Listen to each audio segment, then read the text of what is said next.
والسلام على أشرف الأنبياء والمرسلين سيدنا محمد وعلى آله وصحبه أجمعين. سبحانك لا علم لنا إلا ما علمتنا إنك أنت العليم الحكيم. لا حول ولا قوة إلا بالله العلي العظيم. Yang dihormati pengurusi majlis, yang berbahagia Tuan Imam dan seluruh ahli jawatankuasa masjid, Tuan Guru, para alim ulama, hadirin hadirat yang dirahmati Allah Subhanahu wa taala. Pertama-tama kita panjatkan kesyukuran pada Allah di atas pertemuan pada malam ini. InsyaAllah malam ini kita akan bicarakan berhubung dengan suatu hadis Nabi sallallahu alaihi wasallam yang biasa kita ketengahkan dengan suatu gambaran tentang kemuliaan manusia. Nabi SAW menyebut salasum man kunna fihi wajada halawatal iman. 3 perkara, siapa-siapa yang ada padanya 3 perkara ini, dia akan merasai kemanisan iman. Iman ni dia macam semayang lah. Kalau semayang ni bila sampai tahap rasa seronok, khusyuk tu dia rasa lazat dia. Iman pun sama. Iman ini dia sesuatu benda yang sangat lazat. Nabi kata 3 perkara, siapa yang ada 3 ni dia akan merasai kemanisan iman. Dalam Islam ni dia ada kategori manusia yang paling bawah sekali di kalangan orang beriman, dipanggil orang Muslim. Orang Muslim ni tidak ada jaminan syurga. Tak ada jaminan syurga. Yang dijamin syurga ialah orang mukmin. Sebab tu bila datang seorang badui jumpa Nabi SAW, waqalatil a'rabu amanna qul lam tu'minu walakin qulu aslamna walamma yadkhulul iman fi qulubikum. Ya Quran. Allah Taala sebut, berkatalah orang Arabi ni orang badui, dia mari jumpa Nabi SAW, dia kata, ya Muhammad, saya ni seorang mukmin. Badui itu dia mari jumpa Nabi, dia mendakwa dia orang mukmin. Lalu Allah Taala turun ayat Quran, suruh Nabi beritahu badui itu, qul lam tu'minu, kamu jangan kata kamu orang beriman, walakin qulu aslamna, tapi katalah saya seorang muslim. Walamma yadkhulu imana fi qulubikum, kerana iman itu belum menyerap dalam hati kamu. Jadi iman dengan muslim ni, Nabi Allah Ta'ala suruh orang Islam ialah orang yang menerima keimanan pada Allah, kerasulan Nabi Muhammad SAW, semayang, puasa, zakat, haji. Dia seorang muslim. Tetapi untuk mendakwa dia orang mukmin, Nabi kata belum, sebab iman itu belum menyerapkan dalam hati kamu. Bermakna iman ni umpama gula yang kita buh dalam air, kita kacau. Pada setiap juzuk air itu akan ada rasa manis dia. Dan kita tak tahu bagaimana, apakah atas lebih tinggi pada tengah ataupun di bawah, sama aja. Itu iman. Dan bila seorang tu merasai kemanisan iman, hingga bagi dia serupa je, Allah uji dengan kaya, Allah tak uji dengan miskin. Tak ada beza. Sama bagi dia, sama ada Allah Ta'ala bagi nikmat sihat atau nikmat sakit, sama je. Kenapa? Dua-dua ujian Allah.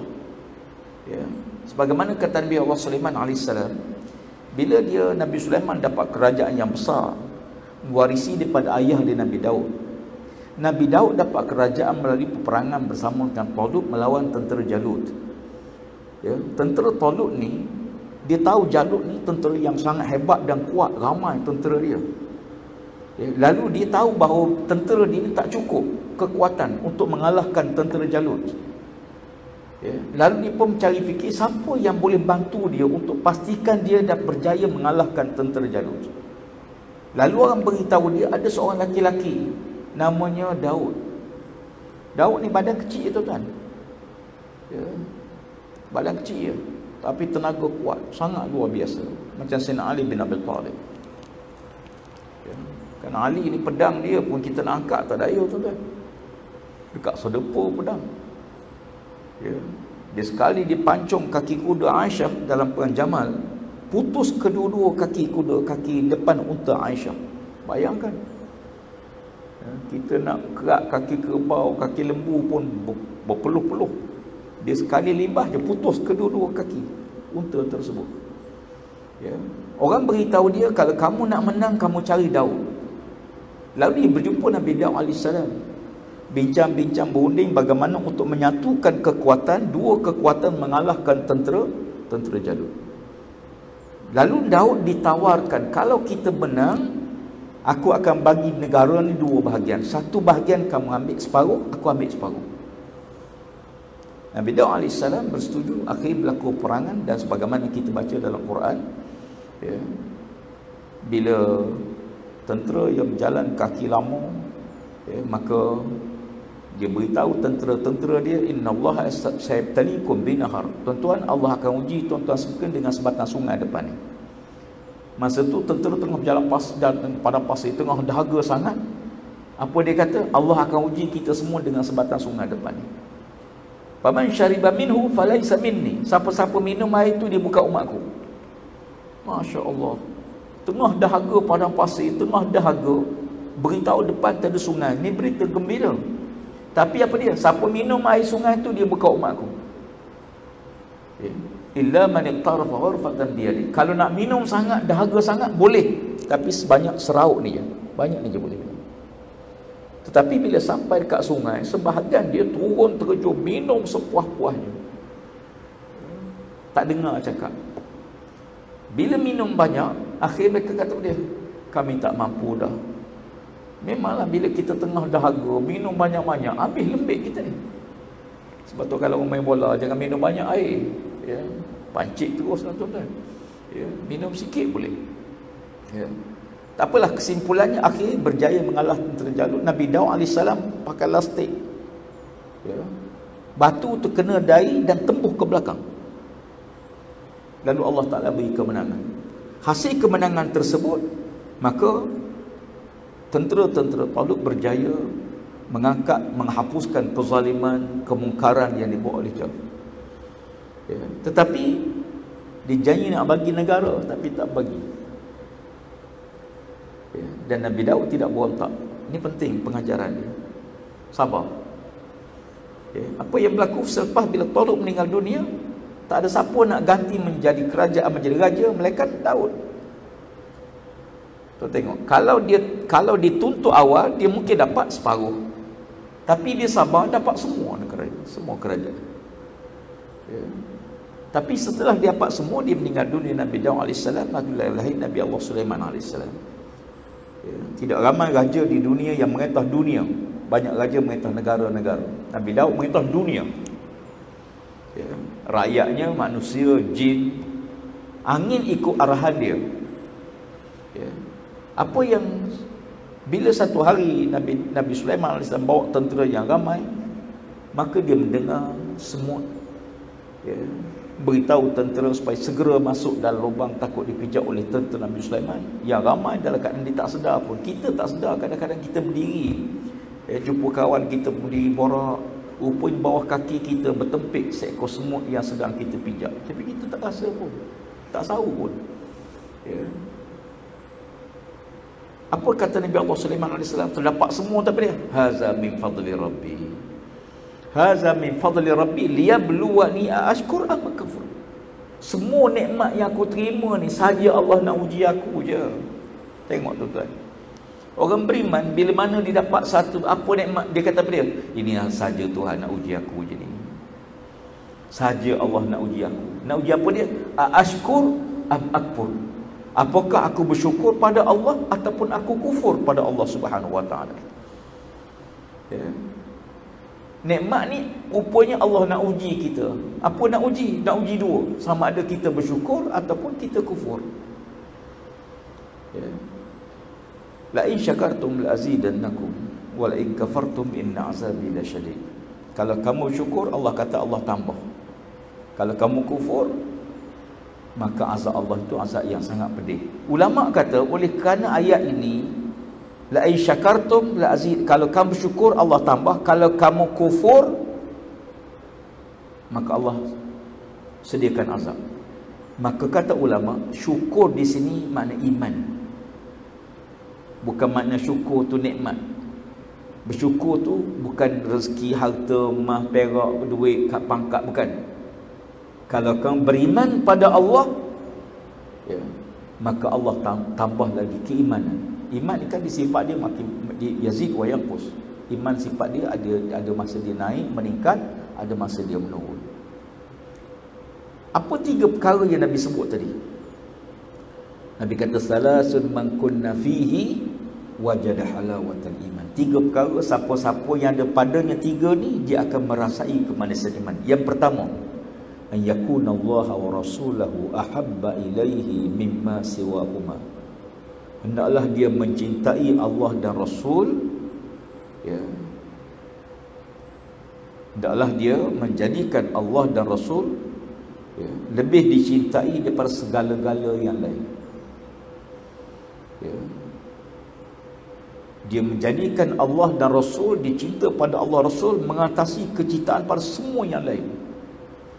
Satu hari Sayyidina Umar Al-Khattab mai jumpa Nabi, dia kata, ya Rasulullah, aku dalam dunia yang pertama, yang paling aku kasih Allah, ya. Yang kedua ibuku, yang ketiga kamu wahai Rasulullah, ya.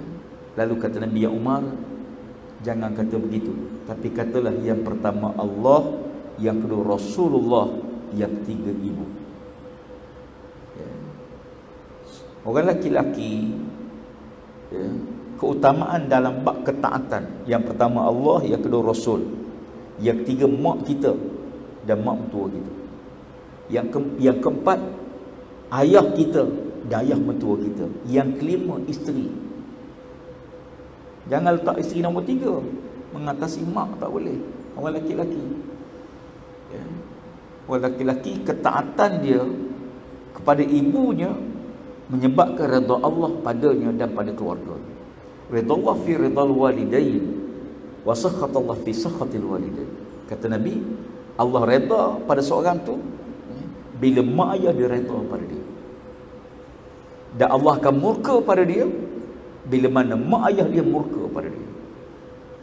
Dan kisah-kisah yang banyak yang telah kita dengar, bagaimana ada anak yang baik, ya, yang soleh, ya, tiba-tiba dekat nak mati, ya, payah mengucap syahadah, ya.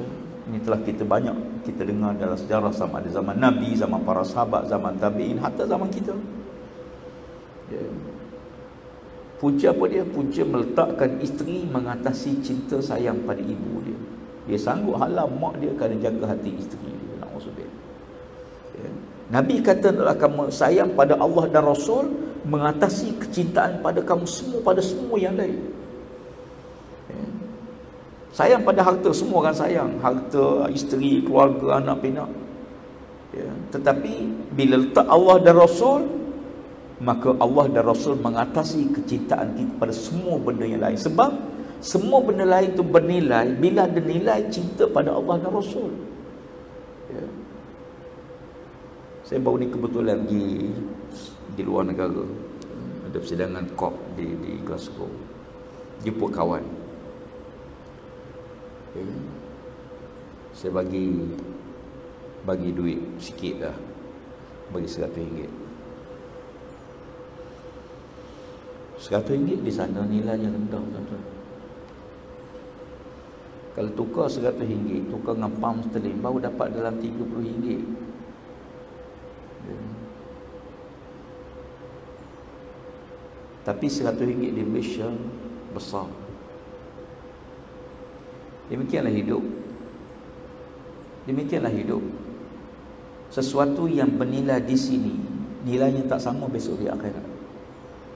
Kadang-kadang nilai di sini rendah, tak ada nilai. Tak percaya tuan-tuan, kalau tuan-tuan lalu ada orang minta sedekah, kita pun tengok duit tak ada, tak apalah pakcik, saya sedekah Fatihah je lah. Kita pun dekat dia Al-Fatihah, try sekali, dia marah kita balik, okay. Sebab Fatihah tak ada nilai di sini. Tak berapa nilai esok di akhirat. Seorang yang sedang lemas, tenggelam timbul, minta tolong. Tuan-tuan campak geran tanah dia, tak ada nilai. Sebatang buluh yang tak ada harga waktu biasa, waktu tengah lemas tuan-tuan campak sebatang buluh, berapa harga tuan-tuan nak bayar sebatang buluh tu? Kalau tuan-tuan ada 10,000, saya yakin tuan-tuan sanggup bayar 10,000 batang buluh yang tak ada nilai pada waktu biasa. Ya. Sebab itu kadang-kadang nilai orang beriman, dia ada nilai dunia dan ada nilai akhirat. Kadang-kadang Tuhan tak bagi kita dunia. Ya. Dalam satu hadis Nabi kata Allah kasih 3 golongan. 3 ni Allah kasih, 3 lagi Allah lebih kasih. Ya, ini mafhum pada satu hadis yang agak panjang. Ya, Nabi kata yang pertama Allah kasihkan orang bertakwa. Orang muda yang bertakwa lebih dikasihi oleh Allah. Kalau orang tua bertakwa, patut. Yang kedua Allah kasihkan orang yang pemurah. Orang yang pemurah. Orang miskin yang pemurah lebih dikasihi oleh Allah. Yang ketiga Allah kasihkan orang tawaduk, tidak sombong diri, tidak bangga diri. Tetapi orang berpangkat besar tawaduk lebih dikasihi oleh Allah. Tapi Allah benci 3 golongan, kata Nabi. 3 dibenci oleh Allah, 3 lagi lebih dibenci oleh Allah. Yang pertama Allah benci orang fasik. Fasik mana pelaku dosa besar dan tidak bertobat pada Allah. Allah benci orang fasik. Tetapi orang tua yang fasik lebih dibenci oleh Allah Subhanahu wa taala. Tua dah tuan-tuan, umur 70 tahun, semayang tidak, Quran tak baca, zikir tak ada. Ya. Hidup minum arak, minta maaf cakap, hidup berzina. Allah benci orang fasik. Orang tua yang fasik lebih dibenci oleh Allah Subhanahu wa taala. Sampai Imam Ghazali menyebut, kalau seorang, na'udzubillah, seorang tu buat maksiat pada mudanya sampai usia 40 tahun, lalu dia tak berubah dengan maksiatnya yang dosa-dosa ini buat, maka beritahu dia bersiaplah. Kata Imam Ghazali, kalau ada orang muda buat maksiat, kata dia berzina, na'udzubillah, atau minum arak, sampai 40 tahun dia tak berubah, beritahu dia bersiaplah. Lalu orang tanya, bersiap apa? Beritahu dia bersiaplah untuk Allah humban ke neraka. Na'udzubillah. Ini amaran, ketentuan mutlak milik Allah. Mungkin dia nak mati bertobat, Allah terima taubat, kita tak tahu. Tapi nak gambarkan pada zahir, ya, kerana al-hukmu ala zahir, kita hukum seorang tu berdasarkan zahir dia, hati dia kita tak tahu. Ya, ada orang yang buat baik, orang tak tahu kebaikan dia. Ada seorang lelaki di Madinah, orang tua dia pelik. Sentiasa ada, berapa hari ada orang letakkan makanan depan pintu rumah dia. Selang seminggu, 2 minggu ada makanan, tapi dia tak tahu siapa yang beri makanan. Dia tak tahu. Sehinggalah berlaku kematian pada Sayyidina Ali bin Abi Talib, barulah depan rumah dia tak ada makanan, dan dia kata, rupanya Ali yang menghantar makanan ke rumah. Okay. Masya Allah. Allah benci yang pertama. Allah yang kedua, Allah bencikan orang yang sombong. Orang sombong ni Allah benci, tak kira siapa, raja, pemimpin, menteri, tak menteri, siapa yang sombong dibenci oleh Allah. Dalam satu hadis Nabi kata apa dia? Cukuplah bagi seorang tu dihuman ke neraka oleh Allah, na'udzubillah, bila jarinya menunjuk-nunjuk pada manusia sebagai tanda takaburnya, na'udzubillah. Sombong jangan. Sombong tidak akan mencium bau syurga. Allah bencikan orang yang sombong, kata Nabi.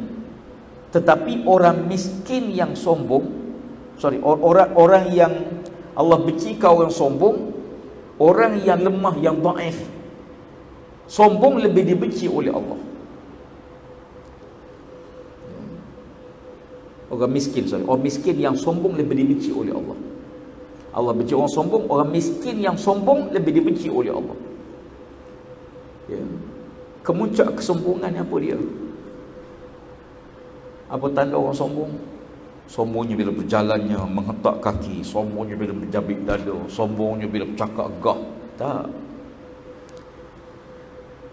Sombong ialah bila mana dia tak nak sujud pada Allah. Sebesar-besar kesombongan bila manusia tak nak sujud pada Allah. Bila tu tuan tengok Quran, ya, Allah perintah ke iblis, usjudu li Adam, fasajadu illa iblis aba wastakbara wa kana minal kafirin. Allah beritahu iblis, ya, para malaikat, sujudlah kamu pada Adam AS. Lalu semua sujud melainkan iblis. enggan dia untuk sujud dan sombong dia. Rupanya kemuncak sombong bukan tak semayang, ya, bukan jalan bak kaki, bukan dabik dada, ya, bukan rasa hebat diri. Itu tak sebesar-besar kesombongan ialah dia tak nak sujud pada Allah. Kenapa? Tuan-tuan, dahi kita ni, kepala kita, dahi kita ialah makhluk yang kejadian Allah yang paling tinggi. Tuhan buat kita ni kepala paling tinggi. Tuan-tuan bayangkan bila orang sembahyang, diletakkan tempat yang paling tinggi dahi dia ke lantai, tempat sama arah dengan kaki dia. Sujud pada Allah, nak buang takabur, nak buang sombong. Sebab tu Nabi kata Allah benci orang sombong. Orang miskin yang sombong, yakni orang miskin yang tak nak sembahyang. Hidup susah, Masya Allah. Ya, saya ada pengalaman seorang berziarah satu keluarga yang jarang saya jumpa, tuan sekalian. Kebetulan berlaku di kawasan saya di Pasir Mas, di Pulau di Kubang Krian di Kelantan. Saya masuk satu rumah, seorang pakcik kena stroke, koma, telah berapa tahun lah. Ya, dia duduk atas katil, tak sedar saya pergi kat katil tu, ya, usap kepala dia apa semua, doa. Isteri dia tidur atas lantai, kaki kena potong kecil manis. Ya. Siapa jaga suami dia? Isteri dia semua. Isteri dia tengah uzur, baring. Saya tanya, makcik nak katil tak? Kalau nak katil, kita boleh bagi katil macam hospital tak? Dia kata dia payah katil, dia suka lebih selesa duduk atas lantai. Saya masuk rumah dia, tuan-tuan, televisyen tak ada, cushion tak ada, sofa tak ada, tikar mengkuang, satu tilam agak dalam 2-3 inci gitulah, tilam biasa, duduk atas lantai. Tak ada air condition, tak ada televisyen, tak ada apa. Saya pergi dekat dia, saya kata, apa khabar makcik? Dia kata, Alhamdulillah, sihat, Alhamdulillah. Lepas makan macam mana? Alhamdulillah, adalah rezeki. Pakcik macam mana jaga? Alhamdulillah, bolehlah sikit-sikit jaga. Alhamdulillah, Alhamdulillah. Lepas makcik-makcik pergi masak-masak, Alhamdulillah, bolehlah. Dikata panggil mengesok. Ngesok-ngesok pergi dapur masak. Lepas ambil air macam mana? Alhamdulillah, bolehlah, gitu. Mulutnya sepanjang cakap dengan saya, tak genti-genti ucap kalimah Alhamdulillah, Alhamdulillah, Alhamdulillah, Alhamdulillah. Hingga tuan-tuan borak dengan dia, tuan-tuan tak rasa kesusahan dia. Langsung tak beritahu, susahnya saya hidup ustaz, payahnya nak makan, minta duit sikit, kau makin raya mari. Tak ada. Satu sen pun tak minta, ucapan minta sikit pun tak ada. Yang keluar mulut dia, Alhamdulillah, Alhamdulillah. Dengan suami yang koma, dengan rumah yang tak ada apa-apa, yang dia yang uzur kerat kaki sebelah kerana kecil manis, ya. Tuan-tuan bayangkan nak urus dia, tapi mulutnya tak pernah bukan perkataan Alhamdulillah, Alhamdulillah. Ya. Ini beza. Saya ada kawan ramai, kita tuan-tuan sekalian ramai kawan. Saya ada seorang kawan kontraktor besar, jutawan lah. Ya. Saya satu hari minum dengan dia, tanya, macam mana kerja? Dia kata, kerja okey, tapi payah sekarang ni. Covid lagi, pekerja lari lagi.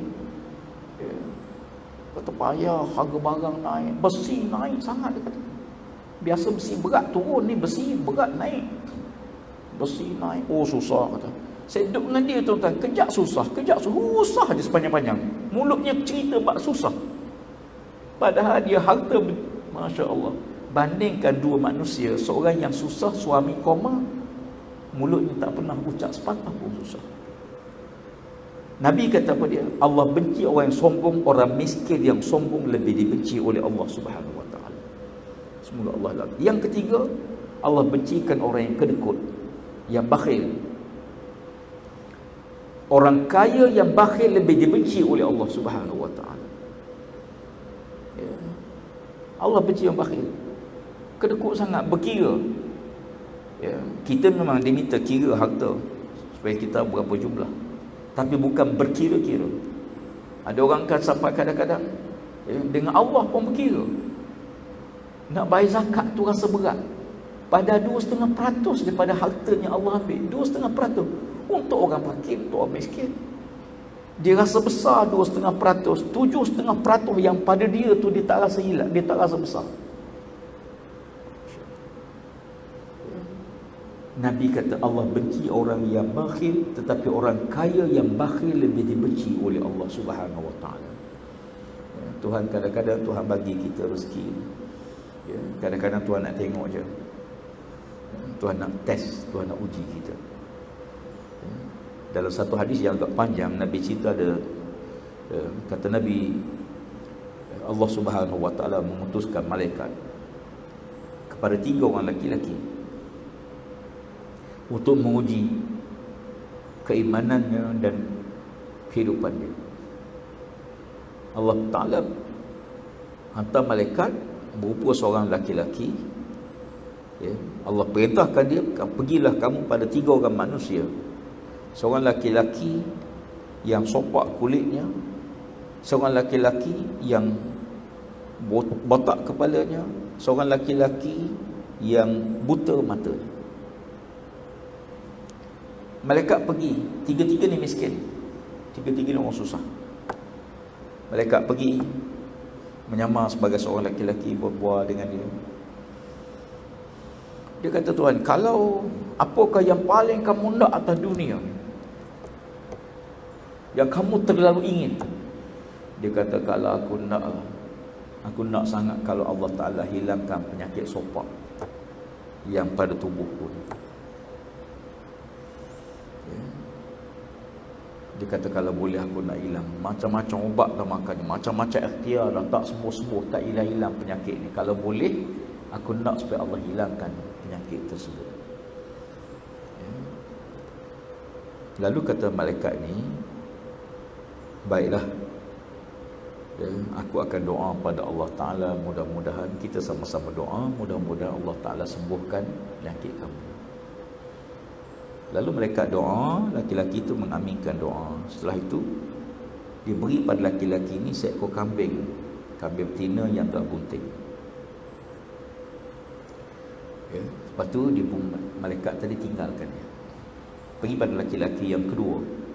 Dia tanya, apakah yang paling kamu nak? Dia kata, orang duk ejek aku macam-macam, kalau boleh Allah Ta'ala tumbuhkan rambut padaku dan sebagainya. Akhirnya malaikat yang berapa manusia ni, tak apalah, kita doa pada Allah Ta'ala, mudah-mudahan Allah Ta'ala perkenankan hajat kamu dan Allah Ta'ala hilangkan rasa susah hati kamu. Setelah doa, malaikat tadi tinggal padanya seekor kambing betina yang dah bunting. Lalu Allah perintahkan malaikat pergi laki-laki yang ketiga yang buta mata dia. Malaikat pun pergi jumpa, menyamar sebagai seorang laki-laki. Dia kata, Tuhan, dalam hidup ni kalau Allah Ta'ala bagi, dalam banyak-banyak nikmat yang ada ni, apakah nikmat yang paling kamu nak sekali? Dia kata, kalau boleh aku nak satu je. Kalau boleh Allah Ta'ala pulihkan mata aku kembali, biar aku celik balik. Kata laki-laki itu, kata malaikat, tak apalah, kita pakaikan doa pada Allah, mudah-mudahan Allah perkenankan doa kita. Setelah didoa, laki-laki itu amin, ditinggalkan seekor kambing yang dah putih. Allah perintahkan malaikat tu 3 tahun kemudian. Kata Allah, hai malaikat, pergi kamu semula kepada 3 laki-laki itu dan tengok apa yang sedang berlaku pada mereka 3 tu. Datang pada laki-laki yang pertama, kulitnya pun cantik, kambingnya pun banyak, dah hidupnya dah kaya, dah senang. Jauh beza, pakaian pun dah beza, cara bercakap dia. Oh, manusia dia ada duit, cakap lain terus. Batuk pun lain tu kan. Orang ada duit dengan tak ada duit ni, batuk pun lain. Masuk kedai pun lain. Dia tengok dah berubah. Maka laki-laki tu datang menyamar sebagai seorang miskin. Malaikat tu menyamar sebagai seorang miskin yang susah. Dia kata, Tuhan, saya ni lama dah tak makan, tak ada makanan. Aku tengok Allah murah rezeki kamu. Kamu pun dah jadi kaya, ternakan kamu dah banyak biak. Tolonglah bagi aku sikit makanan, kerana aku lapar sangat, dah berapa hari aku tak makan. Laki-laki tu halau dia. Dia kata, kamu malah kerja. Pergi kerja. Aku kerja ni hasil kerja aku, hasil usaha aku. Maka patut aku jadi senang. Kamu malah, kamu pergi kerja.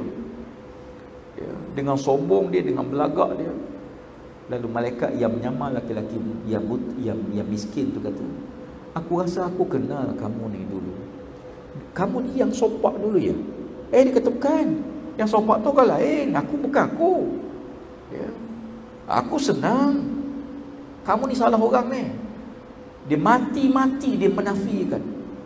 Malaikat tu kata, kalau betul kamu yang sopak dulu, aku doa pada Allah Ta'ala, Allah kembalikan kamu sopak semula dan Allah kembalikan kamu susah macam dulu.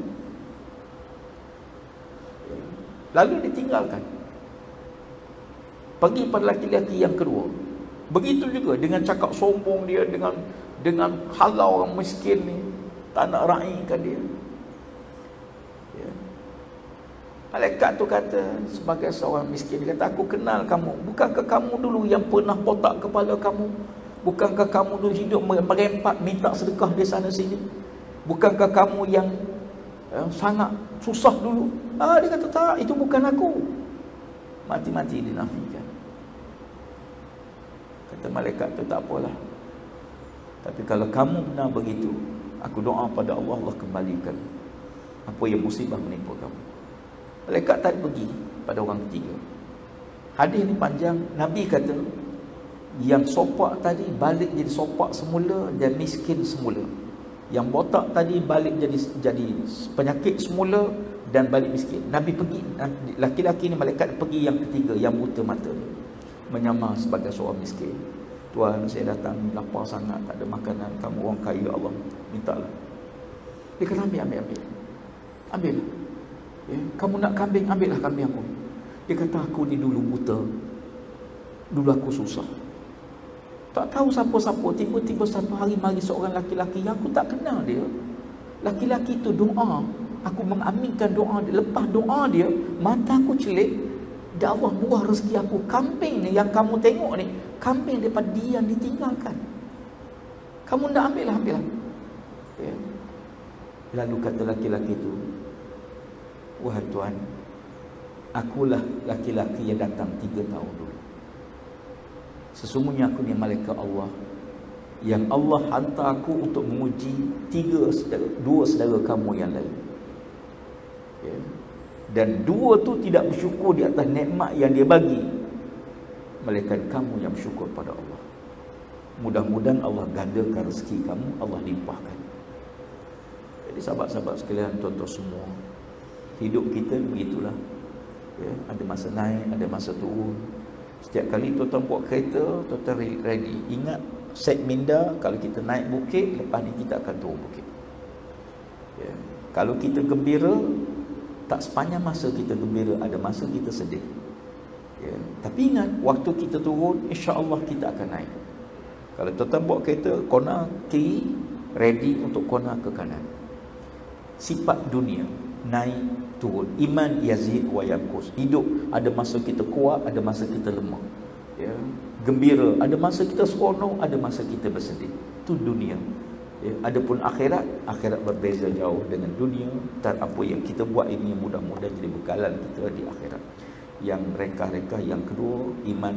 Nabi kata, hendaklah kamu kasih seseorang tu semata-mata kerana Allah Subhanahu wa taala.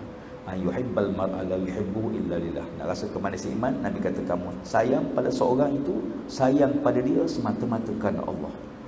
Bukan kerana harta dia, bukan kerana pangkat dia, sayang kerana Allah. Dan akhir yang ketiga, kamu sayang, Nabi kata hendaklah kamu bencikan wa an yukra ya'uda fil kufri. Hendaklah kamu benci untuk kembali semula kepada kufur, sebagaimana kamu tak nak kamu dihumban ke neraka oleh Allah. Ada orang zaman para sahabat ni kan dulu dia belum beriman. Lepas tu beriman, masuk Islam. Ya. Tapi ada yang murtad balik. Ada. Zaman Nabi, ada penulis wahyu yang murtad. Ya. Penulis wahyu. Na'udzubillah. Ada panglima tentera Islam melawan tentera Rom dalam perang dengan Rom. Jatuh cinta dengan seorang wanita Rom. Akhir keluar Islam. Murtad, kahwin dengan wanita tersebut, keluar pada Islam.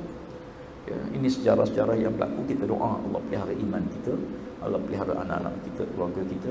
Allah uji kita sesuatu yang sesuai dengan iman yang kita ada, insya-Allah, supaya Allah tidak uji sesuai di luar kemampuan kita. Wallahu alam. Mudah-mudahan dapat manfaat sikit sebanyak apa yang kita bincang. pada hadis Nabi SAW. InsyaAllah kita bertemu semula pada masa akan datang, insyaAllah. Kita berikan insyaAllah. Wallahualam. Qul qawli hadza, astaghfirullahalazim. Assalamualaikum warahmatullahi wabarakatuh.